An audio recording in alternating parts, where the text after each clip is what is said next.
સમાજની પરિભાષામાં અને બહુ જવાબદારી સાથે કહું છું કે શિવાલયમાં જે મૂર્તિઓ મૂકવામાં આવે છે એ મૂર્તિઓ કરીબ કરીબ સમાજની માન્યતાના સમજણમાં ભૂલને કારણે આવી. શિવાલય બનાવવામાં આટલા બધા દેવોનું સ્થાન છે તો વાસ્તવમાં એ દેવો મૂર્તિઓ મૂકવી પડે કે હોય? બરાબર સમજો. જે સમાજમાં ભૂલો થઈ રહી છે અથવા તો સમાજ શબ્દને સમજ્યા વગર બધું કરે છે એના માટે બહુ જવાબદારીથી બોલું છું.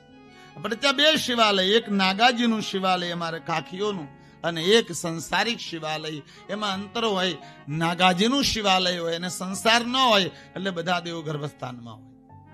અને સંસારિક જીવનમાં જે મનુષ્ય માટે છે એમાં બંને બાર હોય. એનો ભગવાન સંસારી હોય. આ બંને ભેદ છે. સંસાર જે જગ્યાએ જલ જાય છે એ જલ જાય એને શિવ નર્માલ્ય, એને શિવ ગંગા કહેવામાં આવે.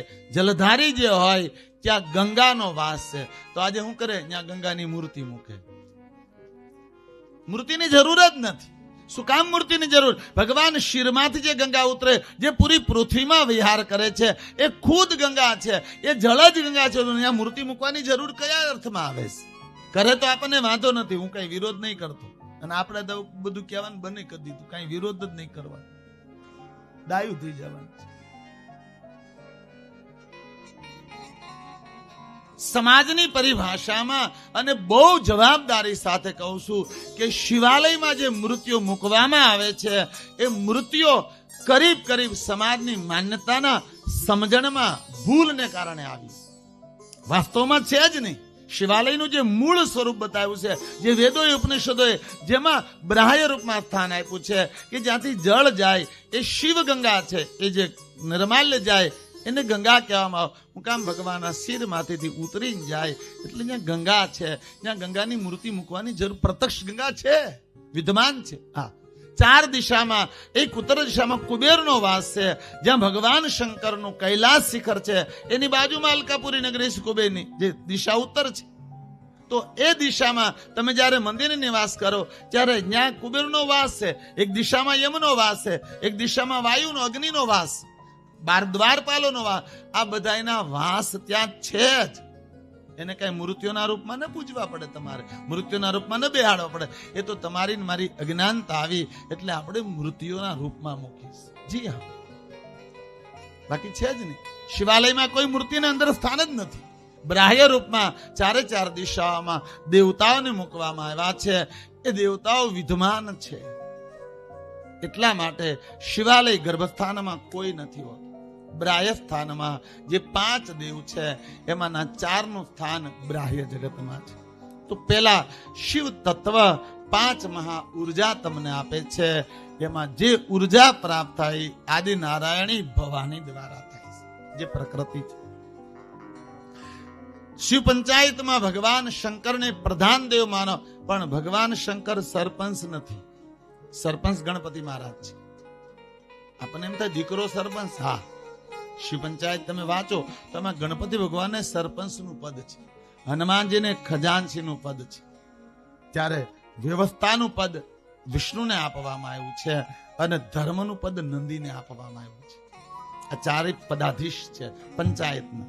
શિવ પંચાયતની વાત કરું છું, જે પંચદર્શન આપણે કથાનું મુખડું લીધું છે, જેના આપણે સંપૂર્ણ જગત એનાથી હાલે છે, નિભે છે, એની પરિભાષા છે. ધ્યાન આપશો. ભગવાન શિવ એ પ્રાણ છે, આદિ ભવાની એ શક્તિ છે. તો શિવલિંગની પૂજા કરવાથી એ પંચાયતને 5 શક્તિઓની જરૂર પડે છે. એ 5 શક્તિઓ કયા રૂપમાં? શિવલિંગ ભગવાન શિવથી પ્રાપ્ત થાય છે.